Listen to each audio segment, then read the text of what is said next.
Hello, so as you know, I like to create models out of trash or out of other models, such as those spider-looking tanks. I mentioned one day I could make a battleship, but in the end I made this gigantic tank, which is made from or designed by Miyazaki. And obviously everyone asked me in that video and in this video where the pigs came from. And in this small tank, also someone asked me how one can drive this thing. And this has forced me and my crazy mind through these 4 or 3 months or whatever time I have dedicated to create a battleship with interiors for hobbits or particularly for pigs, because I'm probably crazy. Yes, I hope you enjoy it.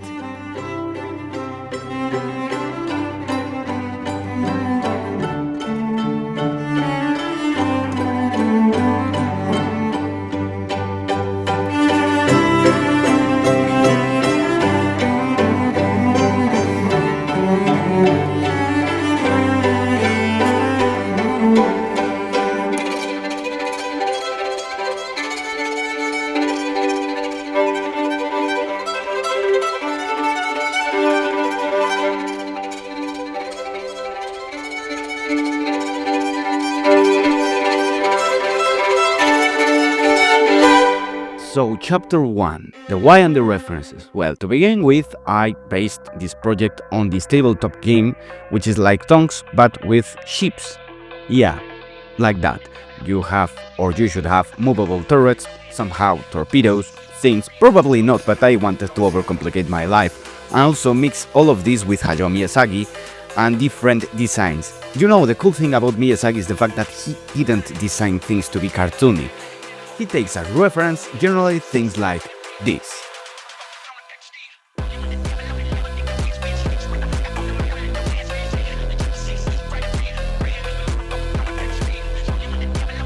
And obviously I mix all of this with the Novgorod class monitor, which is kind of circular.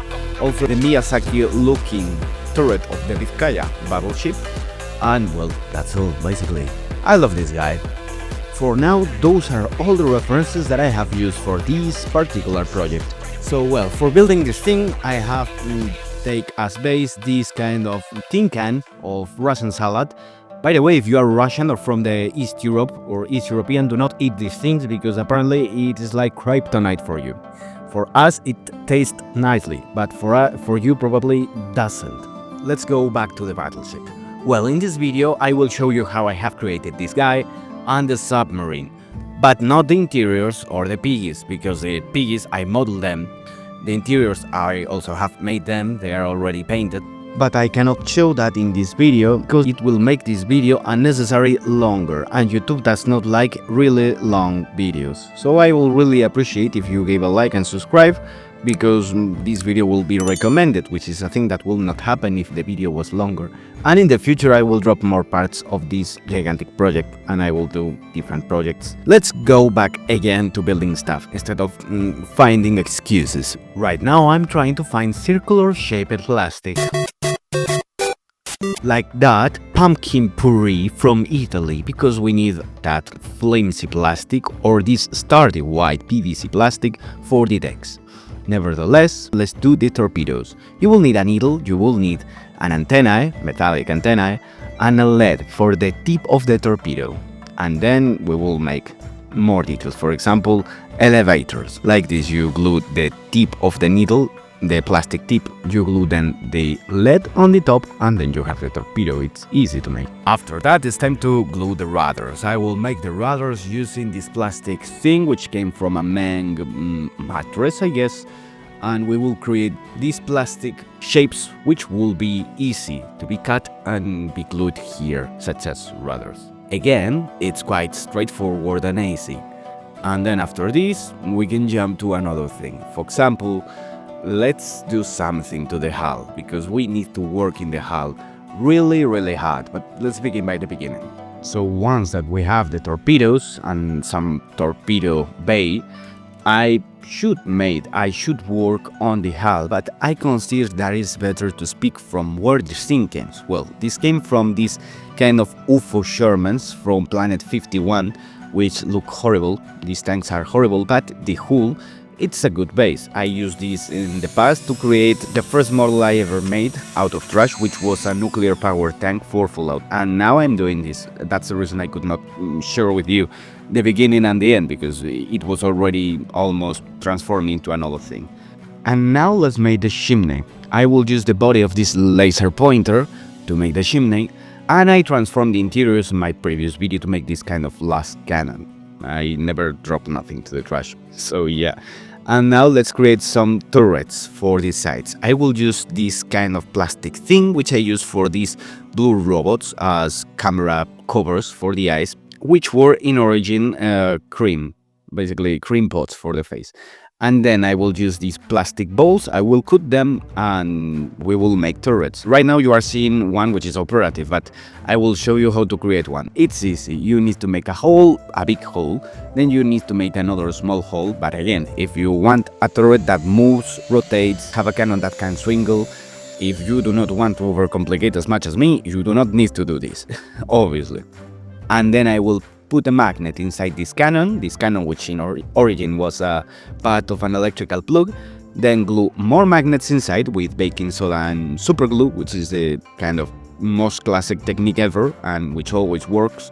And now I will add an insane amount of magnets inside, because when I was at this part of the project I was thinking it would be cool if one day I could change these turrets for other things. What do you think I could do with this kind of modularity? I was thinking in some kind of tugboat or fishing boat, but for now, for this video and this project in general, I didn't make that. It's maybe one day in the future, so let me know if you want that idea or not.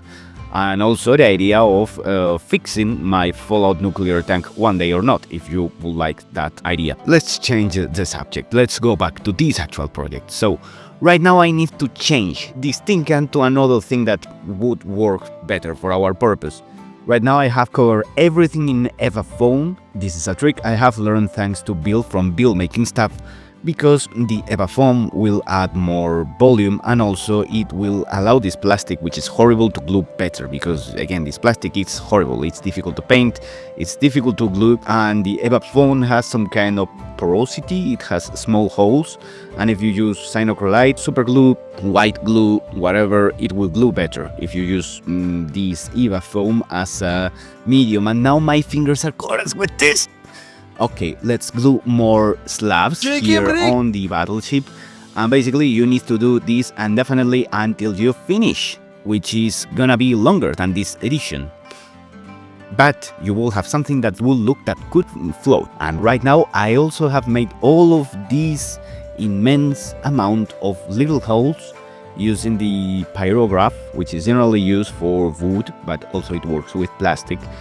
And I also heated this screwdriver in order to create those lines of the hull.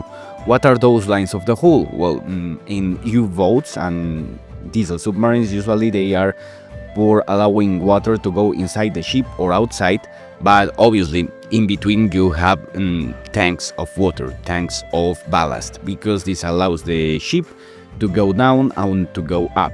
Is the ship a submarine? Well, it is not, but basically this is how river monitors of the American Civil War uses to work. They are semi-submerged. Obviously they didn't have these systems which allow the ship to go up and down, but if a bullet hits the water, then the surface tension of the water, also said in Christian, the water slows the bullet, and then it doesn't hit the armor of the river monitor or that small battleship with the semi-inertia, so it doesn't penetrate. That's how it works in my mind also for this circular stupid looking ship, which should not have so many design behind it. And right now we need to cover every single hole, which we do not like, in the battleship using super glue and baking soda, and also to make an immense amount of different holes in different places, such as you see right now. Extremely fast, right? Well, I also have created this small kind of viewport armored covers with the same technique I use for the Hobbit tongue. I also have glued those 2 or 4 magnets to have some kind of hinge for the hatches of the torpedoes. Also have made wooden planks using a cutter and different varieties of holes. For example, the tarp of the back, which came originally with the tank, I also accentuated more the foldings using the pyrograph. And this rectangular hole was made using the Dremel, these different heads of the Dremel, because inside of here we will have a door. You do not need to do all of this if you do not want to overcomplicate, again, as much as me. But what I wanted is that the door looks to be inside of the actual armor, just instead of poking outside. I also have made those holes on the actual place of the lights, of the headlights, to be filled with UV resin at the end of the project, because the UV resin will make these to look more like lights instead of basic painted lights. To make the hatches of the torpedoes, I use those white things, which I'm not sure what they are, but they come with some furniture sometimes when you build something and you have extra parts. Also, I have glue magnets, and the material that I have used to glue the hatch, the plastic hatch, with the magnet, it's cardboard. And as we have something that looks mechanical, kind of welded part, and also keeping in mind that it's made out of cardboard, it is again porous. It has a small micro hole, so that means that it soaks the super glue and creates a strong bondage. But because I got a bit bored of all of those small details, I will create an elongation, an extra deck, which will be on the chimney, just right there. Yes, it looks almost finished, right? Well, because I have did that out of camera, but now I will show you basically what I have done with this other deck, which is bigger and easier to handle. Basically, first of all, you need to mark these lines as planks, then use a cutter or an X-Acto knife to mark the planks better. Do different intersectional lines, small holes using a pin to create the small holes of each single nail that the planks should have. And now you are seeing how I create railings using wire, which basically consists on making a big U with the wire, cutting it, heating it, letting it sit on the plastic to mark the holes, or it will stick in there. And you will have a railing or staircase depending on the scale you do this at. Also, by the way, here on the sides and in other places you can see that empty void of nothing. Well, that's there on purpose because this will allow fictional P.I.G.S to carry boxes of ammunition or food inside and outside the ship.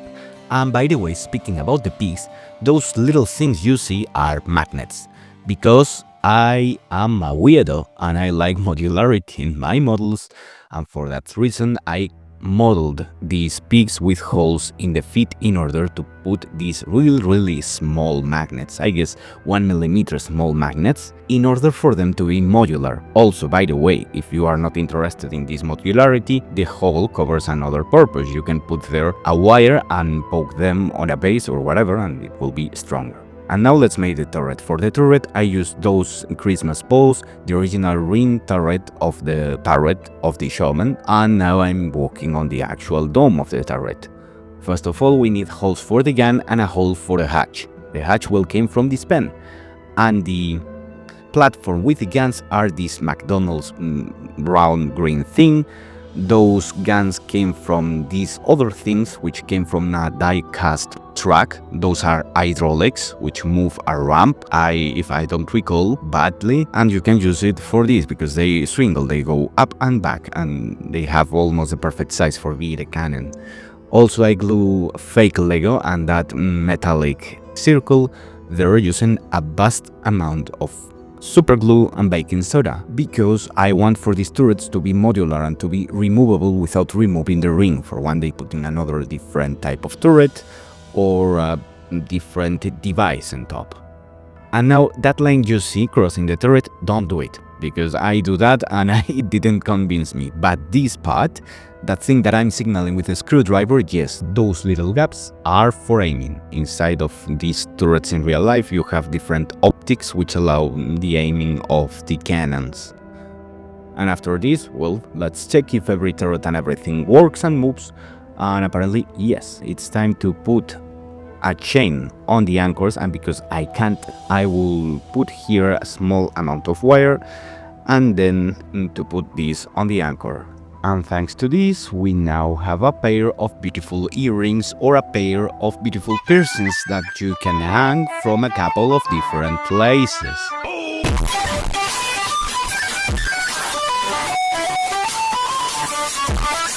And now, what you see here is a movable rudder, because in this game, in SCABZ, you have, at least on the game, different parts that should move.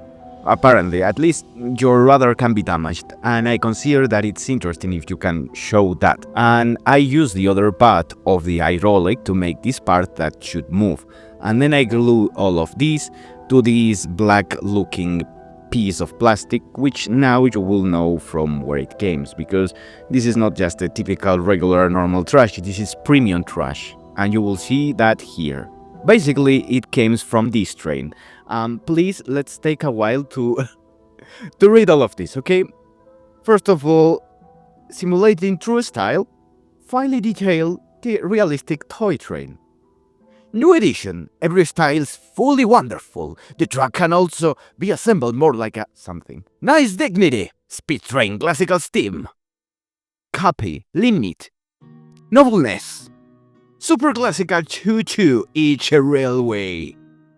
Round the super train. Series Caballero.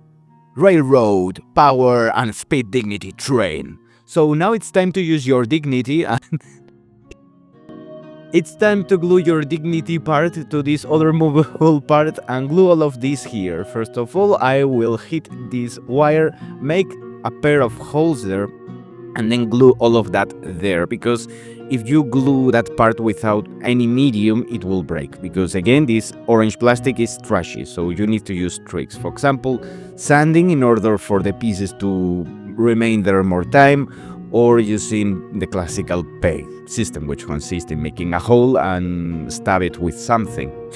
And apparently it's everything connected, at least visually, to the steam motor, to the steam engine, and I really like that. And that, because it's interior, it will be on the part of this video dedicated to interiors as well as the kitchen. But it's important to connect the kitchen to some kind of hole there with a chimney, at least a cute looking chimney, a small one, like the one of the Akuyaku tank designed by Miyazaki, or my small little Hobbit tank, which has a chimney for the, well, it's not a chimney, it's an exhaust. And with those, you should have that. Now it's time for the chapter 4, which is the UVO. And well, this submarine model came from Meng. I bought this most probably in AliExpress years ago. And well, it's like 17 bucks, 1,299 rubles, and or, if I don't recall bad, 14 euros. It's a cheap model, and it's a good model for starters, because this battleship take me to build it like most probably 3 months or 2 months between doing it and painting it. This submarine was 1 evening to paint it, so be advised. But again, AliExpress is not paying me nothing. I just considered that it was interesting for me to show you that you can buy something which already looks like some kind of Miyazaki invention. And it's extremely easy to build, as you see in these instructions. You can make this vehicle, this submarine, to separate this part from the other. I didn't thought about that years ago when I built it, so I cannot do it right now.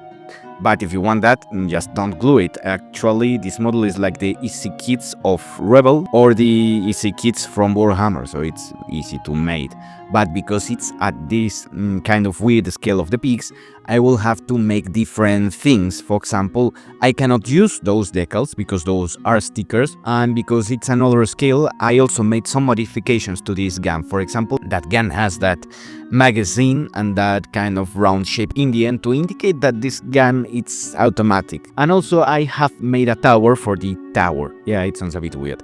I made this using this part of a pen, and then I glue on top of this ring and this other gray thing, and this other gray thing are parts of my P.I.G.S, because one of the P.I.G.S that I modeled, I made it with the idea to use it for tanks, submarines, whatever, also for armored trains. Maybe one day I do an armored train. So that's the idea, to have some modularity, not also with the P.I.G.S with the small holes in the feet, but also with this guy, which you can build in a variety of places. And by the way, if you want these P.I.G.S, you can find them in this website. Also, that one, the Commander, it's a present. That one is free. But if you want to find them, you have to type on Cults 3D and then to type the name of this channel, Alacrán Miniatures.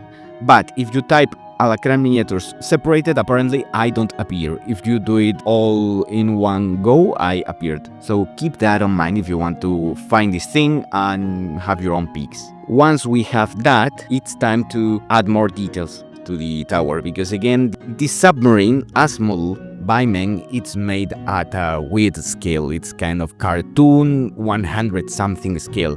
I want this submarine to look like a pocket submarine of World War II. That means that I need to add these details. In the tower right now we have that small tower which allows the pig to poke out the actual tower, and that things are magnets. This will allow you to remove the pig or to remove one of the hatches to have the idea, to show the idea that the submarine is or about to submerge or already submerged or surfaced with the commander saluting. And also I will glue in this side this weird thing which most probably nobody knows what it is.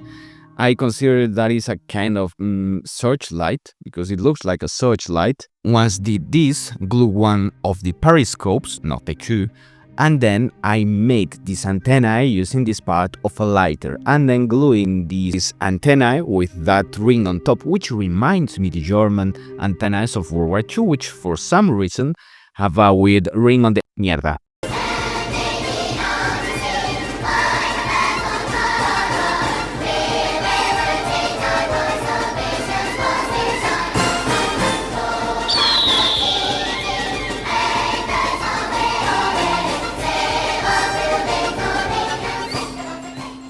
And once all of that is done, it's time to paint everything. I will paint the rest of the details of the submarine, the battleship or river monitor, and the P.I.G.S. But the video about the P.I.G.S. will be another one, not this one, because it takes so much time. I have to be honest, to paint each individual P.I.G.S. because I choose a different paint job for everyone.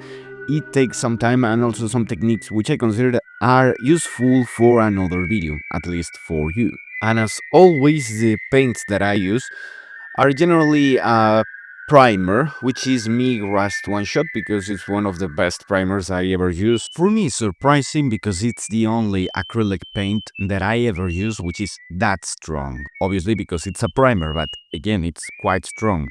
And for the rest of the paints that I used as base are the following ones.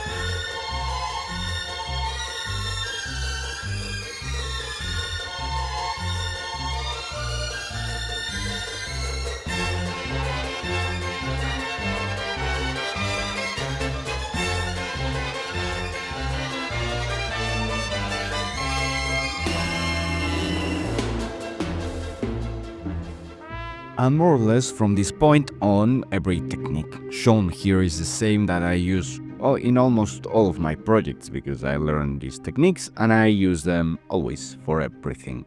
The only thing new in this video is the fact of these wooden planks. I was painting the first layer with a dusty color, and I guess it's called dark earth, the rest with hockey and dusty colors, then washing from some of the planks, not every single plank, then it will look like wet wood. And after all of this, it's as simple as using a general wash for all the planks in order to darken the entire surface, and for this wash to get into the recesses, and later to use dry brush with dusty or sand color, which is the clearest one, because this will poke out the details and soften the texture overall, and it will look like this. It's easy and it always works for me. For painting the metals, I will use the metallic colors that everyone has at hand. Generally, I will use aluminium for the metallic parts,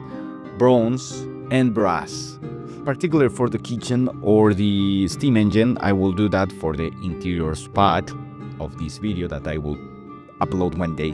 But also I have used brass and bronze for painting the torpedoes, the tip and the part of the engine, and the small propeller, which is actually a a pin head, it was painted in aluminum color. And after all of that, it's what I have said a few moments ago, this technique that you are seeing right now, how I remove the paint because I used that strong rust primer. What I'm doing right now is removing the paint. Actually, I'm using the liquid from a filter, not the filter itself. The filters are a kind of a special paint in order to add different shades, and they have some kind of acid in the composition, and then you can remove the paint. And I have done just that in order to poke more details and weather the surface of the vehicle. And this way it will look like it has been used, because also it's a kind of steam-powered battleship or rear monitor in a world of magic, pigs, hobbits, Miyazaki stuff. So this vehicle is probably 50 years old. It's not like my hobbit small tonk or the bigger tonk. This one you can run wild with the weathering and with the scratches and with the rust, because the dirtier the better.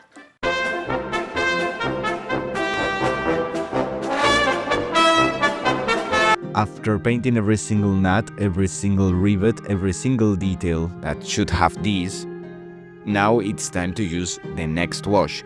The previous one was a darker shade, a darker wash for the recesses. This one is more orange, and this is important because that's how rust used to work. In the deeper recesses, rust used to be more brown or more purple looking. The newest rust or rust recesses, it's generally orange, and by mixing these two you could achieve this effect, which is more realistic. And also using some leakings of the leakings oil effects, the end result should be like this. Also, if you're gonna paint a submarine or a battleship like this one, put some of the leakings out of the water outlets from the ballast tanks. And now it's time to paint some details on the turret. Basically, to paint with this leaking paint effect, you need to make these horrible looking strains, and then also do the same in the submarine on every single outlet that you consider, not in every single one, but at least in a variety of them, to make the end result more random, and then make that more realistic, let's say it. After painting this, which will look horribly, then you will use the activator or thinner, and with the thinner you reactivate the pigment of the first paint, first layer of leaking that you have used, and then you will have smaller leakings with more realistic effects in the end. It will look more like it has rained and the dirt has come off. Again, you are using, if you use this technique, 3 types of different rusts: the darker one for the panels, the orange one for the surface details of rust, and the last one, which is for leakings.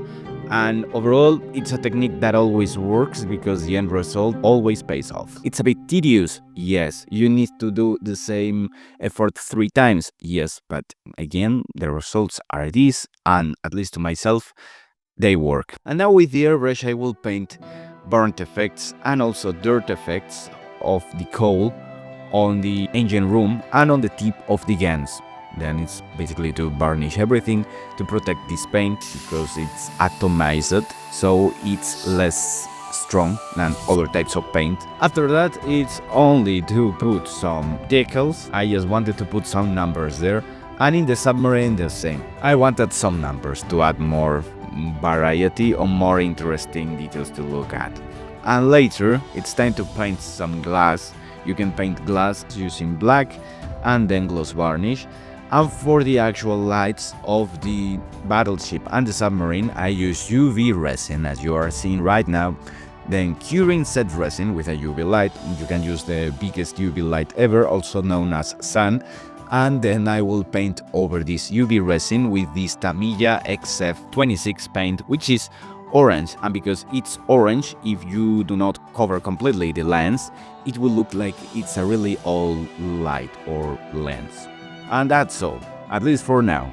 Here you have the end result of everything. And well, my idea was to show you that if you want, you can. If you want to make something, you want to design something, you can do it. Yes, of course, but it will take time. In my case, the battleship has taken 4 something months, the submarine 1 evening, the interiors also some months, the modeling of the P.I.G.S, I guess 1 day or 2. And overall, the thing is, if you're gonna do a project, do it till the end. If you get bored, just put that on a wardrobe, forget it, but don't throw it to the trash, because you will not feel that as a victory. So begin by small projects. For example, that's the reason I show where you can find the submarine and how you can modify it easily. The battleship with interiors, again, to me, has taken a lot of time and effort. That doesn't mean that you cannot do it, but know where you are getting into. Because at least for me, not being able to finish something feels like a defeat. And that's the reason why I'm telling you, at least this is important for me, dedicate all the time you need to your life projects, to whatever you do, and this is a hobby, it can wait. Overall, that's all. And also, the idea is to make, obviously, a vehicle, a scale model out of trash, because it's kinda cheap, if you do not count the time, of course. And it's some kind of cute. Let me know if it's cute for you or not, or if I have achieved the Hayao Miyazaki aesthetic or also not. And also, the first objective was to teach you that that can be done. Second, where you can do or how you can buy to do it easily, like with the submarine. And the fourth one is to have, obviously, a model to use for the Apocrypha Now game known as SCABZ, which is the one of the battleship, which is like tonks but with battleships, yes, basically, and with more things. And if you want to find the P.I.G.S and the commander, do not forget to visit the website of Cults 3D, in which you have a ton of 3D models to download, and there you will have the commander and the rest of the P.I.G.S. And that's all. I hope that all of these real history, real designs inspire you as much as that inspires me and also Hayao Miyazaki. That's all. Let's see us on the next video. Bye!